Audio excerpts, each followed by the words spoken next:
Hey there, Ralph Garman here. Thanks so much for checking out this free edition of The Ralph Report. If you like what you hear, do me a favor. Subscribe to The Ralph Report so we can put some fun in your ears 5 days a week. And you can listen for as little as $3 a month. So subscribe today so you don't miss out on any of the fun. Go to patreon.com/The Ralph Report and sign up.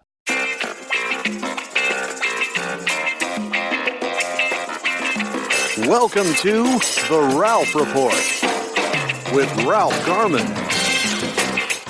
Well, hello there, boys and girls. Welcome back to The Ralph Report, a brand new show for you for a Wednesday. It is October 16th. So happy to have you back. And speaking of coming back, I am your old podcast pal, Ralph Garman, and sitting here in the Batcave with me is once again returning from a long engagement, performing on the internet, the vice host himself, Mr. Eddie Pence. Hey, everybody. Yeah. Fans are going nuts. So happy to have me back. Oh, sit down, please, folks. Eddie Pence. We were talking about it yesterday while you were gone, working on a web series. Yes, hitting it big. The Huge. patented comedy stylings of Eddie Pence going to good use, acting his ass off on the interwebs. Doing my best. For your entertainment. What was the gig? What were you doing? It's a little group. It's a web series about a group therapy, like a fan group therapy. Oh. And it's sort of looking at obsessed fans in a way. It's kind of funny, but we're trying to hit some serious tones too of why people do have these attachments to fandom. Yeah, man. Don't be a fan of things. Yeah, that's don't what be we say here obsessive here fan. in the Batcave. To where it's As I'm surrounded every square inch plastered with memorabilia from a fictional character. Fans are idiots and weird. They are stupid. Yeah. Very stupid. So do you play like a dopey Star Wars fan? No, who I buys a lightsaber for $200 at Disneyland? Too close to home. Oh, okay. I can't go that close to home. No, we're kind of basing off of obsessed musician followers. Music fans? Yeah. Obsessed music fans? That's the word I was looking for. Yeah, it's so I don't want to give anything away yet because we haven't premiered it. The whole series it hasn't aired yet? No. None of it? No, so wow. we're so people can't even go see it. No, not yet. I'll let people know when it's out. You're but, the king of doing projects no one can see. I try to keep my work You really have undercover. that market cornered. You got comedy specials that people can't watch. You've got series that people can't see. That's why I'm so successful. You're like a comedy ninja. You're out there doing it, but no one can actually catch you doing it. Is he doing it or isn't he? No one Yeah. can tell.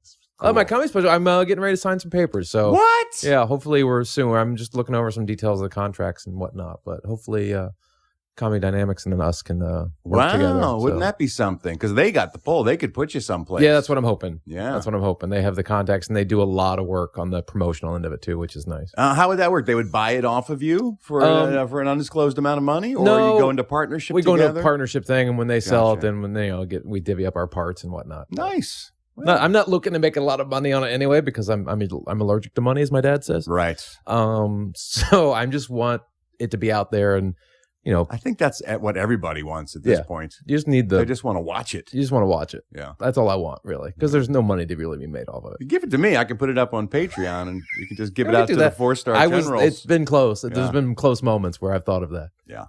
Well, anyway, we're happy to have you back. Carrie stepped in yesterday and did a marvelous job. She killed it. But everybody was wondering, where's Eddie? So Eddie is back, everybody. Eddie is back. Yeah, He's I back. like it. Sometimes I work in Yeah. other jobs. All right, we got a great show for you today. Because on the counter, you want to know why? I'll tell you why. Because, first of all, it's Wednesday. And around here, Wednesdays, One Hit Wonder? You got that right! it is One Hit Wonder Wednesday. I almost Guarantee. I guarantee we have a good one today. I almost forgot for a second. Another actor turned hitmaker. Really? Today, yeah. We got to be running out of these. I don't have to be at all. You have to be. But I don't. How many? I've got several still. Jesus. I'm like Hawkeye. I've got a bunch of arrows in my quiver. Your quiver? Yeah. I didn't know there was that many. We also have your phone calls, of course. Garmy on the line. We got the entertainment news. We got so much stuff to cover. I am just now recovering from the other night's premiere of Jay and Silent Bob Reboot. Many of you probably, I'm assuming, saw it last night. Fathom Events is having screenings last night and then tomorrow night as well, Thursday night also. You can go to, I think it's Cinemark Theaters perhaps is doing it. Cinemark does Fathom. I think AMC does Fathom too, but I don't know. I think this might be in conjunction with Cinemark, yeah. So go to Fathom Events and you can find out where you can see the movie. I saw it on Monday night and it was just awesome. If you're a Kevin Smith fan, this truly is a movie just tailor-made for you. In fact, if you don't know Kevin's work, you may have a hard time understanding what the fuck is going on in this. Is it sort of like his Endgame, where it's a culmination of everything leading up to this? It's all the characters from all the previous films. It's a lot of the storylines being sewn up neatly. It is jam-packed with cameos of people that Kevin has worked with his entire career. It really just, if you're a Kevin Smith fan, you will love this film. Not guarantee. Yeah. How was your part? Were you happy with what you did? I filled that screen for a good 17, 18 seconds of pure comic hilarity. And it was very funny because when Kevin's fans, especially Hollywood Babylon fans, see the film, I think they'll get a real kick out of my cameo. However, Monday night's screening was filled with a lot of industry types. Yeah. So it's funny. It was like celebrity cameo after celebrity cameo. And they're very set up so you can tell you're supposed to oh, there's that guy. They give you these moments. And then I did mine. And you can tell everyone in the room was like, I feel like I'm supposed to know this guy. And yet for no way. I mean, I'm just not ringing a bell in any way. But I felt good about it because my bit still got a laugh, even with the room not knowing who you didn't I get was. the laugh of the people who are expecting to get No, I didn't get the recognition. Yeah, you laugh. get the recognition laugh. You earned your laugh. I actually had to create a beat there that actually got a laugh. You earned your laugh. That's the laugh that's hard to get. Kevin and I spoke afterwards about that. He's like, you got an actual laugh. Like, it's a really earned laugh. It wasn't just like, oh, look, it's, Jason Lee from Mallrats or something. So, yeah, that felt good. And then I proceeded to get so drunk that my liver still isn't talking to me today. But it's in the room, though, right? I don't know. I haven't seen it lately. He might have packed a bag and hopped a freight train like a hobo. I'm out. With a pack over his shoulder on a stick, eating beans out of a can. I don't know. But before we get to any of the stuff in today's show, we do have another Ralph Report Citizen of the Week. Really? And you know how I love the Citizens of the Week. This award this week is being given posthumously, as they say. Today's Ralph Report Citizen of the Week is Shay Bradley from Dublin, Ireland. Shay is no longer with us. Shay died on October the 8th, but he is still this week's Ralph Report Citizen of the Week because what he did on his way out. Do you know the story? I read the story. Goddamn beautiful what Shay Bradley did. For those of you who don't know, Shay was terminally ill for about a year before he passed on the 8th of this month. And so he knew he was going out and he wanted to make specific plans for his funeral. He had a chance to plan his own funeral. So there he was at the cemetery surrounded by those who knew and loved Shay. And as they were lowering him into the ground, I'm going to play the audio for you. This is what the mourners, as they surrounded the gravesite, heard as the coffin was being lowered into the ground. Hello? Let me out! Where the fuck am I? Hello? Hello? Let me out! The fucking bag in here! Where the fuck am I? Is that priest I can hear? The fuck? Let me out! Hello? Hello? Stop, I can hear you! Hello? Yeah.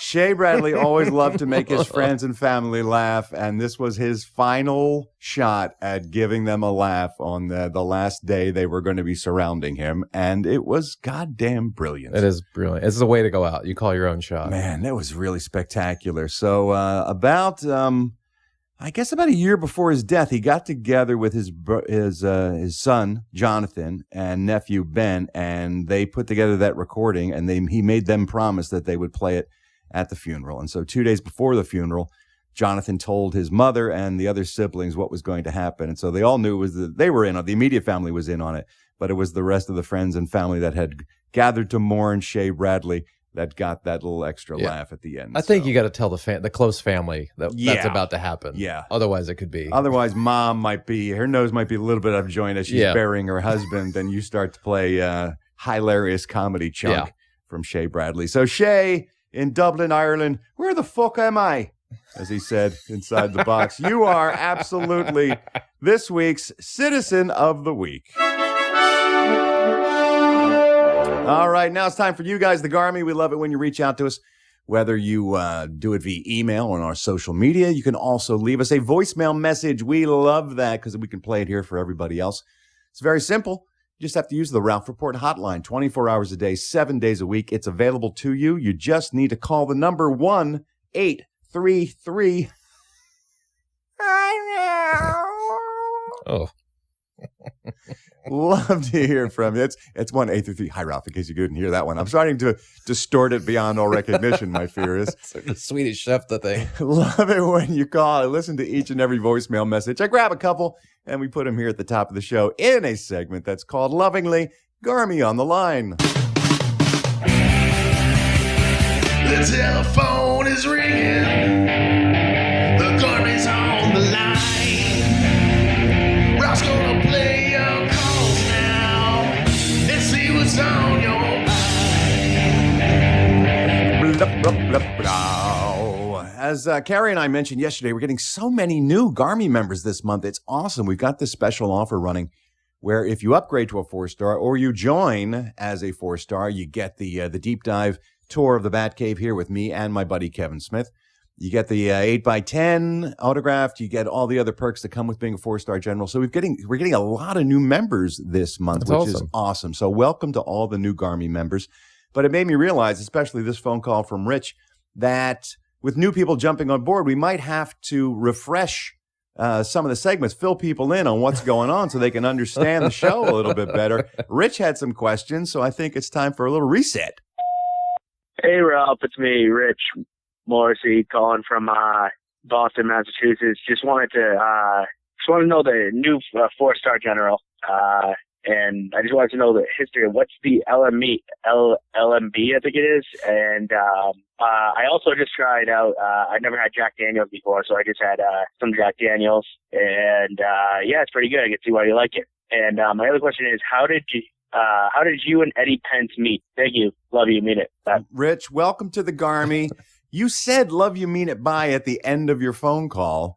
That's what it means, sir. LMB stands for love you, mean it, bye. And we've just abbreviated it to LMB. And then early on in the show, I signed an email to one of our listeners, LMB, thinking he would know the abbreviation. And he thought I was telling him to lick my balls. He was very upset with me.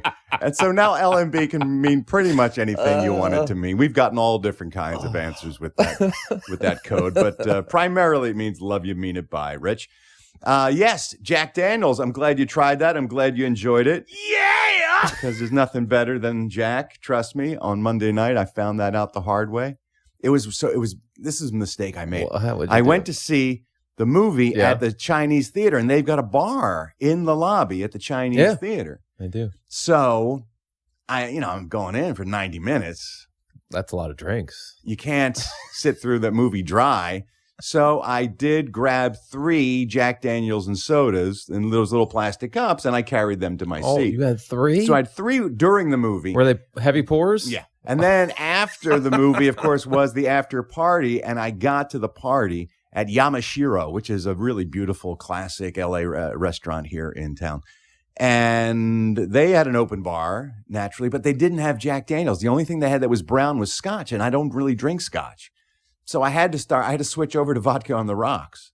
So with 3 Jacks in me and then an evening full of vodka on the rocks, I think that's what really did the damage. It was the mixture more than it was the amount. Yeah. But I'm still paying for it. How about if they'd had the little pills of Jack Daniels? No. You would have taken I those? wouldn't have eaten Jack Daniels Tide Pods. No. And lastly, how did Eddie Pence and I meet? We met years ago at a comedy club called the John Lovitz Comedy Club, which was owned, as you can imagine, by John Lovitz from Saturday Night Live. Asshole, thank you! Who was a total douchebag. Yes, he was. And that's where Kevin Smith and I, for a couple of years, performed Hollywood Babylon. The only thing that sold that place out. We were the only act there that ever had an audience. Yeah. I would see Eddie show up to do either the late show after Hollywood Babylon or some other night, and have to play to a crowd of 5 people. At best. It was at best grim. Oh, man. There. And so Eddie would just hang out. And we had a mutual friend, Gabby Zamora, who was the manager of the club at the time. And so that's how we met. Yeah, and then you brought me on the radio show to promote a show I was doing for right. Lovett's Club, and kind of went after that. And then Eddie also got to be the opening act for one of our comedy shows for the radio station. And so we just became pals. And then when I was doing this thing, I said, initially, maybe I'll do it by myself and just have a different sound because I do all my other stuff with other people. Maybe this will be just like a solo flight thing. That was not good. So I said, I need somebody to hang out with on the microphone. And so I said, Eddie, what are you doing? He's like, I'm free. I said, why don't you come on over and sit in? And it worked. And so he's been doing it ever since. Yeah. But now that he's doing web series and comedy specials and other podcasts, it's just a matter of time before he's out. This is my favorite. This is the one that started it all. I appreciate it. So that's how we met, Rich, rather. And thanks so much for calling in, and thanks so much for joining. We appreciate it. Welcome aboard. Ray called in with a fascinating question. Well, first of all, the whole phone call is fascinating. I learned something from this phone call. Hi, Ralph. This is Ray, 4-star general from Ireland, originally from Canada. My question is where did it come from? I was reading a news article. It was about the Women's National Hockey League, or I think it's the NWHL, and they're on strike, so they have replacement players. And it's called scabs when a replacement player sort of crosses the picket line. Yes. Where did that term come from? Where do we get the term scab from for workers who come in to replace other workers? Love you, mean it. Bye. It's a great question. That is. Great question. Why do they call strike breakers scabs? But let's back up a minute. There's a professional women's hockey league? I didn't know that. What?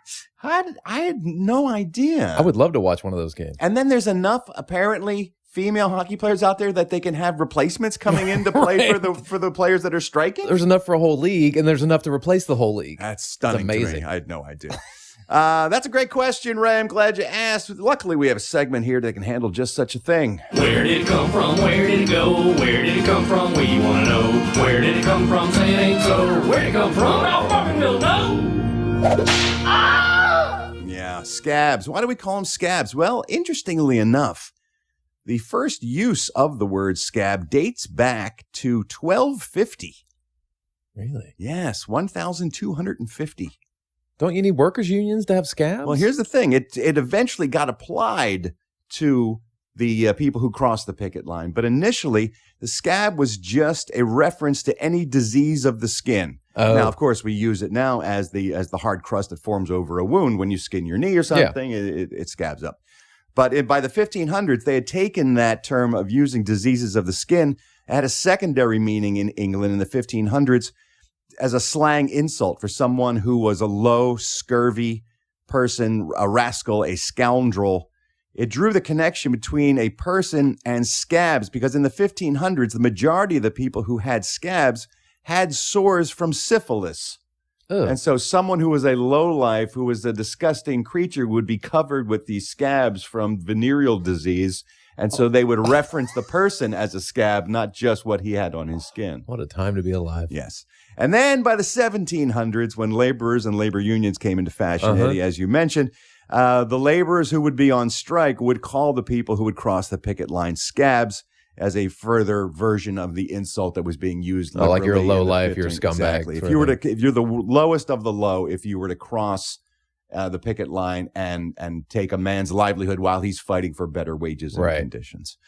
And it also applied because there was many people, labor leaders of the time, who would talk about the body labor, like all the people who were workers in a factory made up one body, and so it was important to have that solidarity and everyone to stick together. And if someone were to come along and cross that line, it would be like having a scab or a lesion on the body of the laborer. So it applies in many ways, but it just means a scumbag, somebody that you hate. It could have been anything, and just scab and scab stuck because it's really a gross word. It is, and it defines it. So there you go. That's where it came from. Where did it come from? Where did it go? Where did it come from? We want to know. Where did it come from? Say it ain't so. Where did it come from? I fucking will know. And lastly, speaking of learning things, Nick called in. We taught Nick something yesterday. Carrie and I were on hand for TV Tunes Tuesday, and it was the Golden Girls theme song. Oh, man. Yeah. Thank you for being a friend. Love that sitcom. So we had that theme song for yesterday's show, and Nick, while we were describing Golden Girls, learned something right here from the Ralph Report. Keep in mind, for as little as 15 cents a day, we can give you this kind of education. Hey, Ralph, it's Nick again. So today you said that The Golden Girls is a situation comedy. Yes. And that's actually the first time that I learned what sitcom means. Because I was a child of the 90s. Mm-hmm. I grew up with Friends and How I Met Your Mother and Married with Children. Right. And in all those series, all the characters were usually sitting down. So I thought that sitcom meant comedy where everyone was sitting. A sitcom. So if I may, I'll propose a new segment to the Ralph Report called What Was I Thinking? Yes. Thanks, guys. LMB. Thank you, Nick. Nick thought they were called sitcoms because all the actors primarily sat while they were making jokes. I can't laugh because that's probably something I would have thought of. He's not wrong. No, he's Friends, God damn it, if they ever stood up, it was a rarity. They would sit on that couch in that coffee shop and crack wise. I mean, Cheers was everyone sitting at Everyone's a bar. sitting. When you think about it, there's a lot of sitting that goes on in sitcoms. You can see why he would make that leap. But what the hell was I thinking? I think maybe a great idea for a new segment. Nick, thanks so much for calling in. Thanks to everybody who did. You too can be featured here on Garmy on the Line. But you got to take that first step. You got to call me. Call me. I'm Ralph. It's the number everyone's talking about. Call me right now at 1-833. Hi, Ralph. All right, now it's time to take a look in the rearview mirror as we find out what happened October 16th, this day in history. Ralph's about to solve another mystery. Like yesterday, the day some dude invented Listerine. Or maybe a tyrant king married his sister queen. Who knows, every day seems to be an anniversary. The Garmy's rubbing Ralph's lamp, so grant our wishes, please. And tell us what went down this day in history. On this day in 1813, it was the Battle of Leipzig. Leipzig.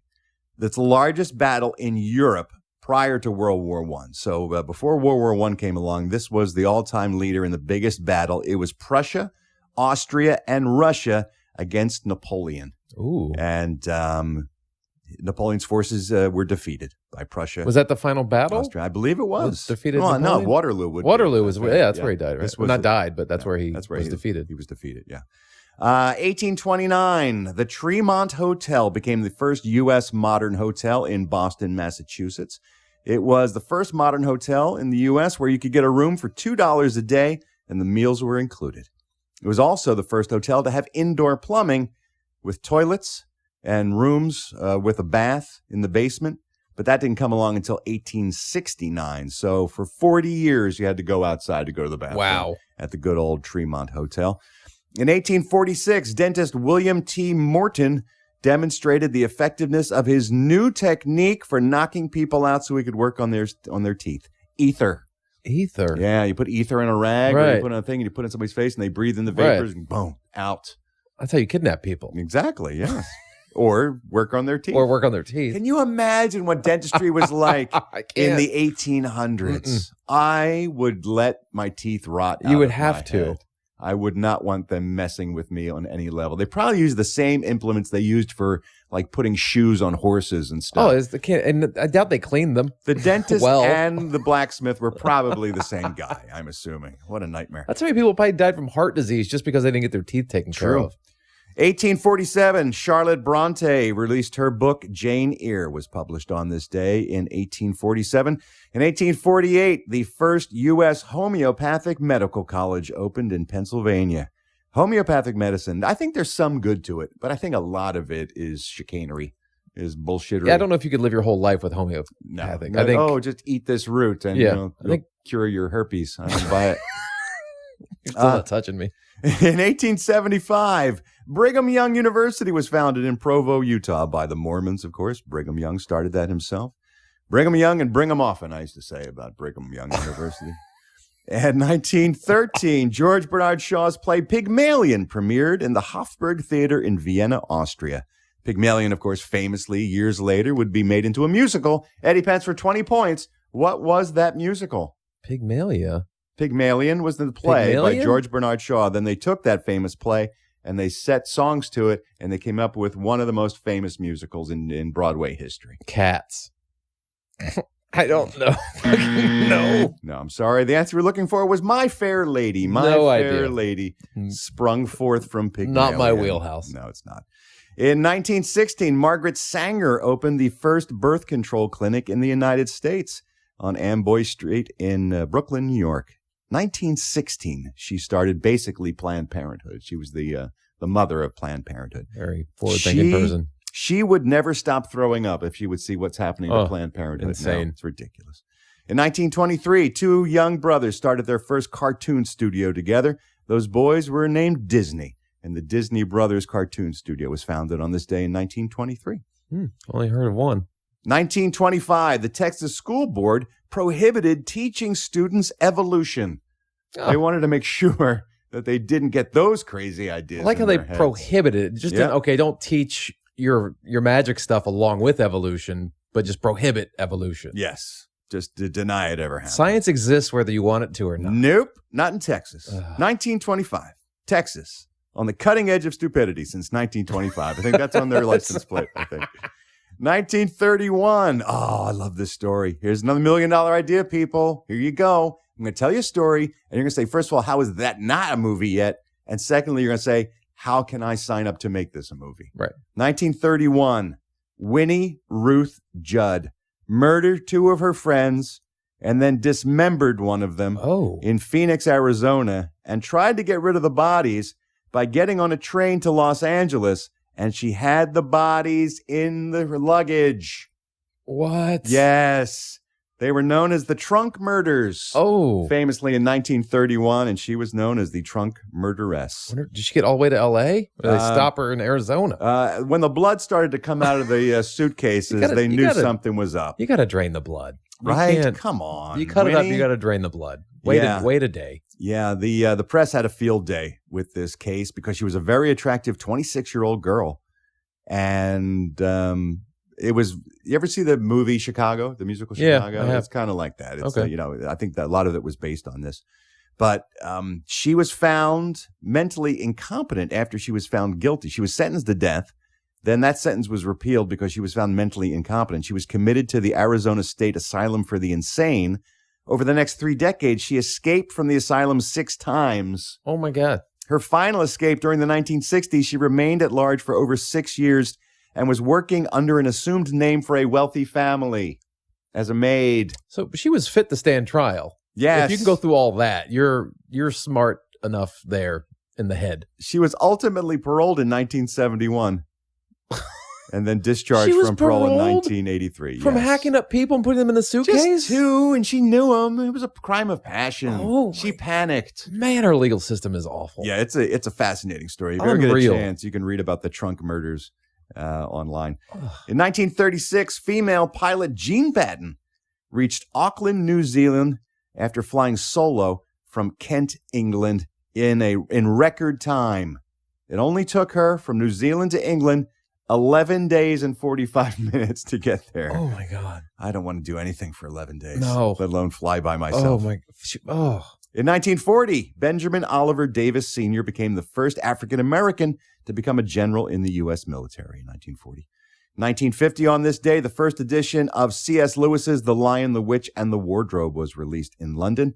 In 1972, rock band Creedence Clearwater Revival broke up, but they'll be with us always in the soundtrack to every Vietnam movie ever made. It's a law in the United States that you can't make a Vietnam movie without Creedence Clearwater CCR. Revival music in it. For now, I'm going to paint you a picture. This is every Vietnam movie you've ever seen. First, you need this. You got a lot of soldiers smoking dope and like painting peace signs on their helmet. And then you need this. They're hanging out the side of a chopper, looking down on rice paddies. We're in the shit now, man. There's no way we get out of here alive. Private, I don't want to hear you talking like that. Sorry, Sarge. I'm just scared. We're all scared.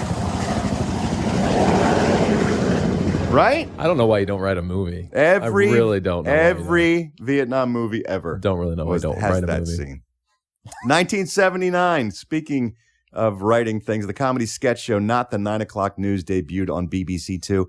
If you've never seen this show, so goddamn funny. Rowan Atkinson, Mel Smith, Pamela Stevenson, one of the great British comedy shows from 1979. Also in 1979, the first global telenovela was aired out of Mexico. Los ricos también lloran. What does that mean? It means the rich also cry, Eddie. And it was the first global telenovela, which of course is a Mexican soap opera. And it was a huge success, becoming the second foreign series to be screened in the Soviet Union. They even had it in the Soviet Union. If you can get it over there. Because they like watching rich people cry in the Soviet Union. That's true. Because of communism. 1981, Harvey Firestein's Torch Song Trilogy premiered in New York City. My voice is a little bit like Harvey Firestein today. I feel like it's very much like Harvey. I was screaming. You know, when you go to these parties, when you go to the premieres, not only are you drinking a lot, but it's so loud. Well, everybody's talking. You're talking like this all night long. And for the past 24 hours, my voice has sounded like a frog. In 1985, Intel introduced the 32-bit 80386 microcomputer chip. Changed the way we computed forever. Yeah. Intel. Love those chips. It's the beginning of the end. It is. It's like Skynet. It is. Began on that day in 85. In 1987, little Jessica McClure fell into a well. Do you remember Jessica? Oh, yeah, baby Jessica. Baby Jessica. Yes. She fell into a 22-foot deep well shaft. And she was rescued 58 hours after falling in. Wow. That had the country by the short I hairs. remember that. Everybody was just staring at their television sets, just desperately hoping that this adorable little baby would be rescued in time. It's crazy it took 58 hours to get a baby out of a well. Yes. Why? Why is that crazy? Well, that's a long time. You can't just... Well, how are you going to do it? The kid can't hold. Here, grab the rope. She was a baby. It's she just know like what to do. It's like the machine at the Denny's with the claw, and you pick up a stuffed animal. Just wheel a claw machine over. So just put some steel spikes through her head and just pick her up by the cranium and lift her up. You wrap some socks around the ends. The problem was the well was tennis only balls. about as wide as a baby, so no one could get down there. No one could reach her. They had to dig and dig and dig and try to get in from the side of the well. And just everything. Seems like a long time. Oh yeah, if you had been there, it would have been all fixed. I would get a claw machine. Get a claw machine. Put some tennis balls on it. Lower it down there. You can bring a lot of dollars because it's going to take a while. And I'm a champ at those, by the way. Are you? I crush at the claw machine. My kid loves me at the claw machine because I'm always snagging major prizes. I never won. Oh, really? Never won. Never once? Never won. Colton did it one time and he won. Oh, and I said, no more. You're done. This is it. You walk away. Enjoy that victory. Walk away. You'll never win again at this stupid betting thing. 1,000, walk away. All right. I like to save the food-related days in history for the end because Eddie Pence, man, sometimes he eats things, but not very often. Oh. And so what I like to do is describe a perfectly delicious food and see if he eats it. I pull the handle of the patented Eddie Pence jackpot slot machine. If 3 of the items come up on the reels, that means he eats it and we all celebrate. But more often than not, only 2 of the items come up and then it's just sad. I can't be blamed for the bug thing 2 days ago. I got bugs. an email Those are from bugs. a listener who said tarantula, by the way, tastes like crab. I'll never know that. You should know that because we're all going to be eating it in about 20 years. When the waters rise and we're all living in water world, trust me, you're be eating bugs. I told you what I'm doing during the apocalypse. I know. I'm taking myself out. All right. On this day in 1384, we're going back to the 1300s. On this day in 1384, Jadwiga was crowned the King of Poland despite being a woman. Jadwiga. Can you imagine? The women were treated better in the 1300s than they were in the early 1900s. Yes, she was a woman, and still they made her the King of Poland. Jadwiga was her name, which leads us, of course, to the great country of Poland. Please never forget, boys and girls, that Poland and the people of the Poles the Poles from Poland. Aren't they Polacks? How dare you? Isn't that what you call them? You call them Poles. Really? Yes. I thought it was Polacks. That is a derogatory term, Is it? sir. Yes. I didn't know that. The Polacks. It's really? Yes. I thought that's what they were called. They are the Polish people. Right. Yes, they're Poles or Okay, the Polish. I apologize. Not Polacks. I'm now growing as a person because I thought they were. Don't you call Italians wops? Isn't that what they call it? No, I know that's derogatory. The official name, I think. No, it's not. I'm pretty sure it is. Okay. And the Irish are the mix. I didn't know. Oh, man. I did not know. I honestly did not know. I apologize. Did you know that Polish Mm-hmm. is the only word you can change its pronunciation by taking away its capitalization? Polish? Mm-hmm. Huh. How about that? Wow. As little as 15 cents a day. That's the kind of knowledge you can get from this show. Okay. All right? Okay. Anyway, back to Poland, Oh, man. where the Poles are. Oh, Poles. Got it. Never again. The national dish of Poland is the food we're going to be talking about. Okay. The delicious, this is legitimately one of my favorite ethnic foods. Really? The pierogi. The pierogi is basically a dumpling that is wrapped with unleavened dough, usually like noodle dough. And then it is filled with something delicious, usually potato or sauerkraut or ground meat or cheese. And then it's boiled in order to cook it. And then they top it with sour cream. Oh, the pierogi, one of my favorite delicacies. You know, there's a big Polish citizen base in Philadelphia. We got a lot of Poles in Philly. And I had a friend who used to live downtown, and we would go to his family's gatherings. And man, the pierogies that his mother would make were just out of this world. Really? One of my favorite foods, the pierogi, the national dish of Poland. Is that something Eddie Pence would eat or not? Let's find out by pulling the handle of the patented Eddie Pence jackpot slot machine. Here we go. I got 1 pierogi, 2 pierogi, 3 pierogi. Eddie Pence is eating pierogies. I did not see that coming at all. You eating pierogies? Without the sour cream. I don't like sour cream. You got to put the sour cream. No, you don't. on I don't it. like sour cream. Oh, so good with the sour cream. I like a ground beef pierogi. Yeah, they make them with beef. They can make them with turkey, chicken. Turkey's sauerkraut. Put a little sauerkraut No, in we're there. not going that way. A little cabbage. No.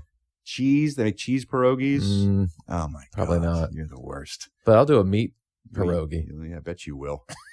So look at that. No cream. I'm surprised that you would eat a pierogi. Yeah. Because the outside's kind of doughy. It's I a thought it'd be little doughy. Like, it's like biting into an arm. Or one of your usual weird analogies. It's a little doughy. It's not a favorite food of mine, but I've eaten one and I've enjoyed it. Well, we're just going to have to take the win. Why not? And that's it for today's This Day in History. I pity the fool who ain't been schooled by Ralph recently. He's dropping college-level knowledge with such accuracy. It got my head spinning faster than a drunk Eddie. And I'm rocking the back and track with a rap like a bad celebrity. I hope Cooperman loves my beats, cause that rhymes with LMB. And that's a wrap for the Ralph Report today in history. 15 cents a day, y'all. Hey there, it's Ralph Garman here. I hope you're enjoying the show. And if you are, why not subscribe to the Ralph Report so you can hear it every day, Monday through Friday? For just 15 cents a day, you can be a one-star general supporter, and that will get you the show in your ear holes Monday through Friday. Of course, there are 2, 3, and 4-star general levels as well, which get you more bonus content and more access to me. So if you like what you're hearing, why not subscribe? Go to patreon.com/The Ralph Report. That's patreon.com/The Ralph Report. Subscribe today so you don't miss a thing. Now it's time for all the entertainment news in a segment I call the Showbiz Beat. Oh, I completely buried the lead. I was so excited about you coming back to work today on the show. You were? Yes, Okay. because of when I went to the party for Jay and Silent Bob Reboot for the premiere. Yeah. Guess who I was hanging out with a big chunk of Who? the evening? Who? Chris Jericho. Oh, really? Who apparently turns out is some sort of wrestler. He's a huge wrestler. He's the AEW champion right now. Apparently he had done some wrestling. Yes. That's his line of work. I was He's not huge. aware of that. And he has a rock band, Fozzy. Just opened for Iron Maiden in Los Angeles a couple weeks ago. There you go. I figured you'd probably be excited Yes. by that. He's a great guy. Very nice guy. And we chatted quite a bit. It turns out he's a big Hollywood Babylon fan. Nice. Who Yeah. knew? Who knew? too. There you go. There you go. He's a fan of you. He's in the movie. He's in Jay and Silent Bob Reboot. Yeah. So. He was just on my other show that I do. Oh, there you go. Yeah, as a guest. Yeah. So. Did you party with him? No. Oh, okay. I drank a 5-hour energy with him. Oh, that's partying. It was for 10 you. a.m. For you, that's that is partying. pretty partying for me. All right, let's take a look at all the entertainment news, starting with this, an update about my favorite story. You know which one? It's Operation Varsity Blues. I don't want your life. Yesterday, Felicity Huffman turned herself in to do some time. 14 days. 14-day sentence for her role in the college admissions bribery scandal. She arrived at the Federal Correctional Institution in Dublin, California yesterday, just outside of San Francisco. And she'll be locked down for the next 2 weeks. In her cushy one-bedroom hotel room? Yeah, I bet it's club fed, right? Yeah. She'll be out there playing tennis and throwing horseshoes. There's no way she's in general population. Nope, you're absolutely right. Speaking of celebrities and crime, Cuba Gooding Jr. pled not guilty to more allegations of sexual abuse yesterday. He was in court facing a 4-count indictment, not only on his current accuser that we all know about, but there's a second accuser now that says Cuba pinched her ass without her consent. She confronted him on the spot. Cuba said, "I just pinched you on your back." And anyway, she's now making claims that he made a sexually suggestive remark to her earlier that same night. Oh. So it's that and forced touching, a charge of forced touching. Now here's the thing. 12 other accusers have now come forward. Oh, my God.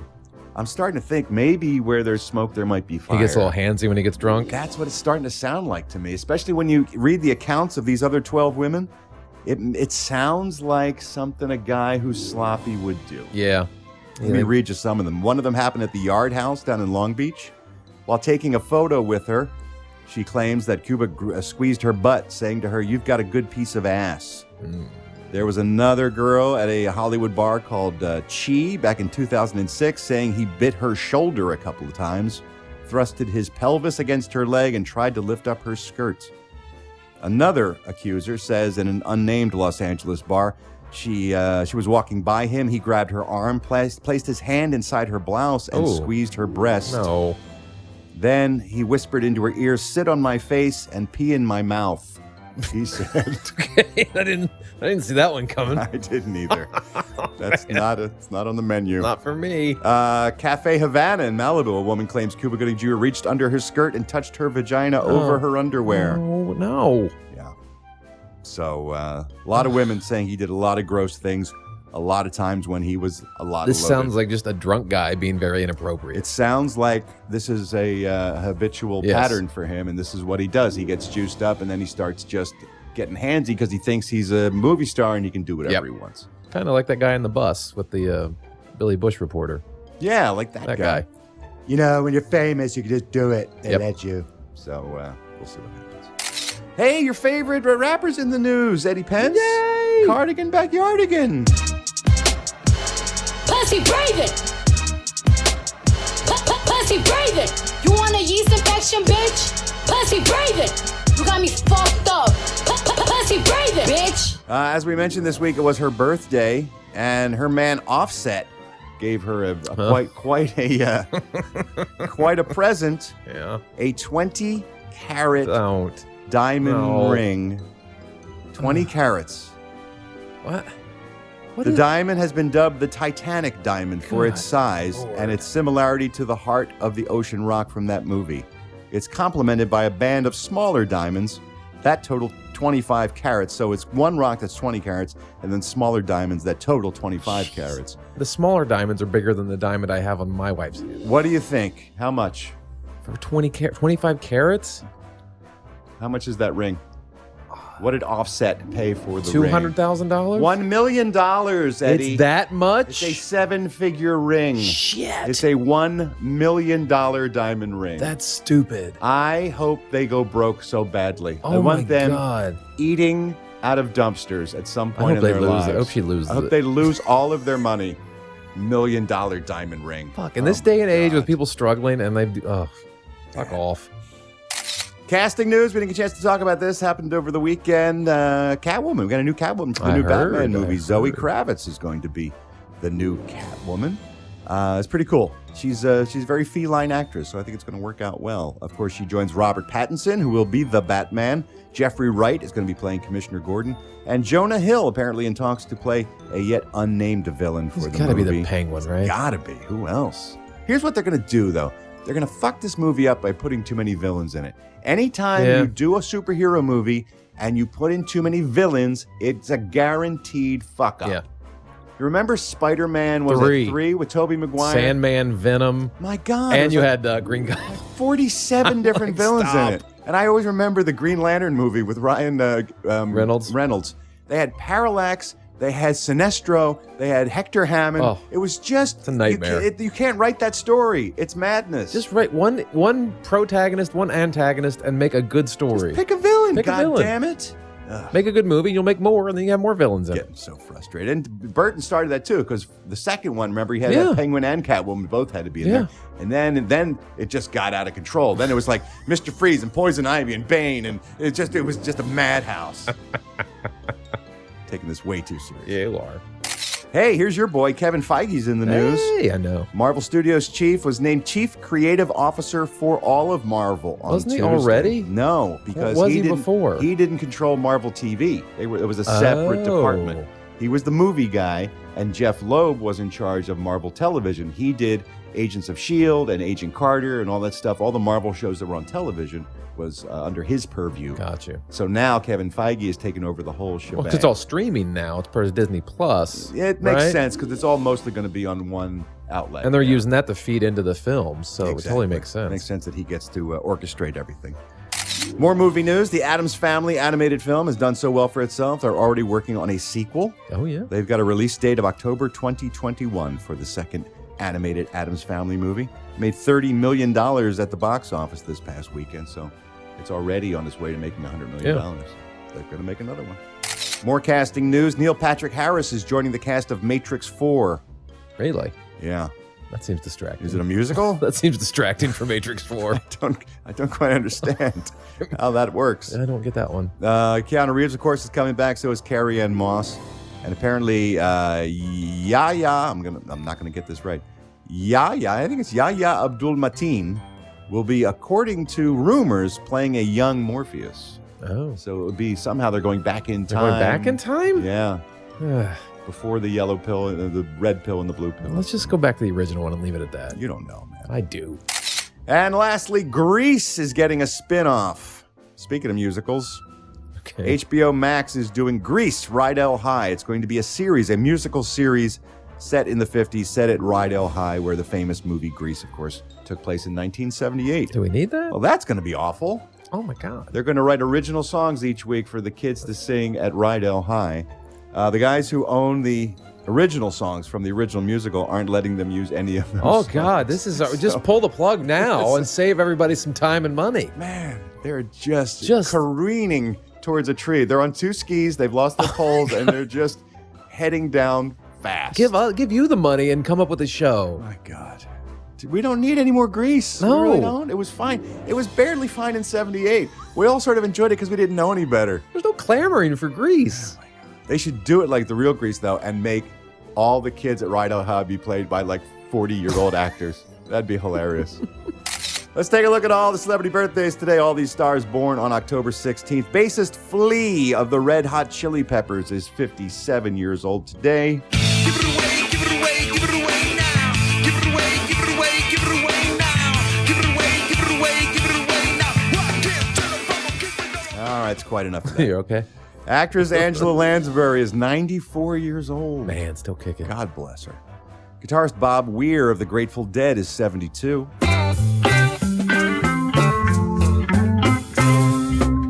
Driving that train, high on cocaine. Casey Jones, you better watch your speed. Actress Suzanne Summers from Three's Company is 73 years old today. Man. How can someone I masturbated to be 73 years old? You don't still masturbate to her, do you? Not any longer, no. But back in the day, Chrissy Snow loomed large in my masturbatory fantasies. Yeah, and the Thigh Master, too. Oh, yeah. You can forget. Get between those thighs. Squeeze me like a thigh master, I used to say to her. Singer-songwriter John Mayer is 42 years old today. Wow, the music today just blows. So we keep waiting, waiting on the world to change. We keep on waiting on the world to change. He plays with the Grateful Dead now, right? Does he? Yeah, I think so. I think he sits in with the Grateful Dead. Does not surprise me. Yeah. They all belong in the same show with the Red Hot Chili Peppers. Producer, director, writer David Zucker is 72 years old today. One of the funniest filmmakers ever. Yes. The movie Airplane is a perfect goddamn comedy. Yeah. Oh my God. It's hard to make those types of comedies anymore because that is such a perfect version of that type of film. Can't do any better. And even the ones they did afterwards, Top Secret and several others. They have their moments, but to be funny from beginning to end like that, Can't beat Airplane. Singer Wendy Wilson, daughter of legendary Beach Boy Brian Wilson. She was in a band herself called Wilson Phillips. She's 50 years old today. Someday somebody's gonna make you wanna turn around and say goodbye. Until then, baby, are you gonna let him hold you down and make you cry? Don't you know, things will change, things will go your way if you hold on for one more day. Can you hold on for one more day? Things will go your way. Hold on for one more day. Have to admit, I kind of liked that song when it was on the radio Yeah. back in the day. Actor-director Tim Robbins is 61. Guitarist Gary Kemp of the Kemp Brothers from Spandau Ballet. He's 60 years old today. Go, always believe in your soul. You've got the power to know you're indestructible. Always believe in you are gold. Actress Kelly Martin from Christie and Life Goes On. She's 44 years old. And bassist C.F. Turner of Bachman Turner Overdrive is 76. BTO! Now we're talking. Now we got some music right here. Come on. CB. Yeah. Here's CFT.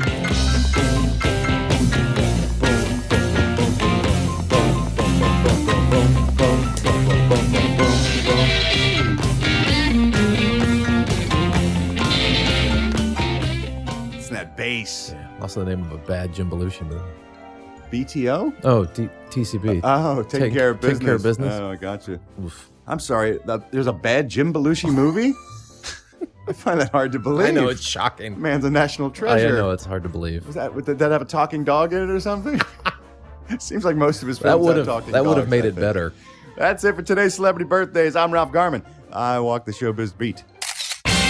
And around here on Wednesdays, it's one of my favorite days of the week because we get a chance to talk about one of my favorite subjects, and that's one-hit wonders. It's a one-hit wonder. One-hit wonder. One-hit wonders. It's a very common tale. It is indeed. We've been focusing in the past few weeks on actors and other celebrities, music not their first calling, and yet somehow they managed to get a song to the top of the charts anyway. This one is spectacular. The year is 1987, Eddie. And this gentleman could do no wrong. Had a smash hit TV series, had movies in the pipeline.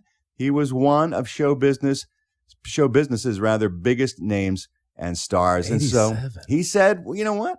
I can do anything I want. So he got together with Motown, of all people, and released an album of eclectic R&B music sung by himself with some of the best backing musicians in the business like Booker T. Jones. He sang with the Pointer Sisters singing behind him. The Temptations backed him up. He did an HBO special about the making of this album and performed it. Oh, I know who it is. Jennifer called in. She wanted to hear this. Hey, Ralph. Jennifer from Kentucky. Have an idea for one-hit wonders. Since you're doing famous actors who are singing songs, I would like to hear Bruce Willis's Respect Yourself, which came off of his Return of Bruno album and actually reached number 5. Love you. Mean it. Bye. It did indeed, Jennifer. The Return of Bruno. I remember. I knew it. This smash album peaked at number 14 on the U.S. Billboard 200 album chart, but the lead single off that record, Respect Yourself, did indeed reach number 5 on the Billboard Hot 100 and reached number 7 on the UK singles chart. It was an international hit as well. It is Bruce Willis buried deeply behind some great musicians and some great backup singers. The original Respect Yourself, by the way, done by the Staple Singers, one of the great R&B tunes. Doesn't hold a candle to that version, but it was a hit anyway. Here he is. Here's Bruno himself with his mouth harp. You know, you have to remember how big Moonlighting was. Yeah. I think 87. Had he already done Die Hard by that point? Die Hard, it was either just out or was coming out. Yeah. Anyway, he was really at the top of his game. Here it is, Respect Yourself by Bruno.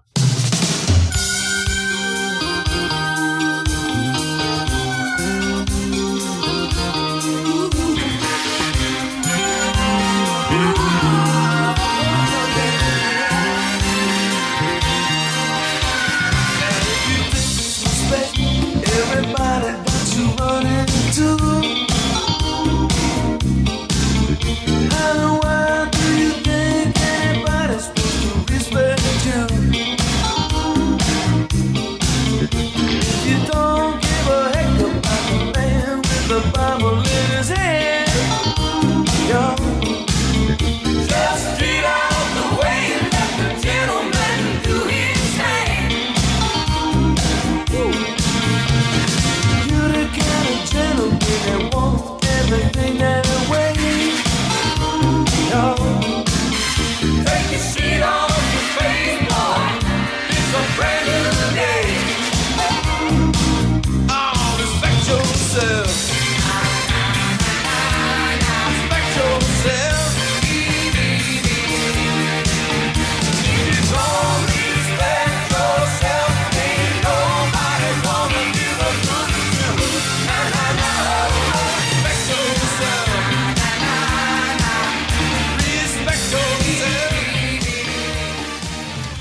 Do they have him singing in the hallway of the recording studio? Can you go back a little farther out? All right, almost there. Try the parking lot. Close the door. You can barely make him out. Yeah, This is before autotunes. They just put a ton of echo on him and just said, let's just bury it. Let's just let him just be as far in the background as possible. I think I could give him a run for the money if you put me that far back.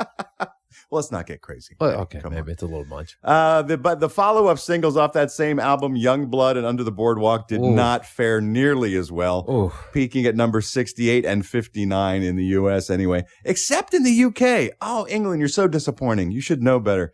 The Under the Boardwalk single reached number 2 on the charts in the UK. It did better than Respect Yourself. Maybe it reached it ironically. Maybe they were laughing at it the whole time. It's that British sense of humor.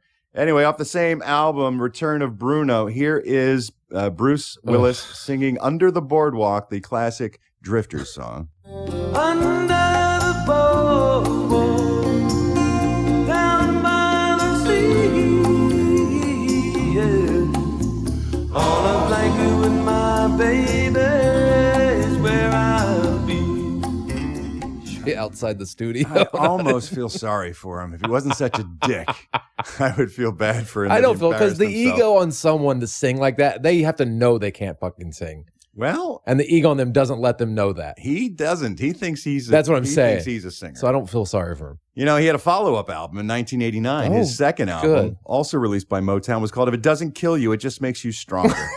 Is that a reference to the first? Sadly, he was right. He's still alive. And I don't know how strong he is, but at least he put down the microphone and hasn't recorded any other albums since. So that's the good news. And that's it for today's One Hit Wonder. It's a one-hit wonder. One-hit wonder. One-hit wonders. It's a very common tale. Thank you so much for joining us today. Welcome back, Eddie Pence. We're glad to have Thanks you for back having here me back. in the Batcave. Tomorrow, we're going to be at it again. It is a Thursday. That means we're going to take another gander at human sexuality by opening up the doors of Ralph Sex University. Steve Ashton will be stopping by with Ask a Brit, all the entertainment news, of course, and much, much more. It's going to be a good one. Not guarantee. So come on back. I don't think you'll be disappointed in the show tomorrow, I guarantee. Love you. Mean it. Bye.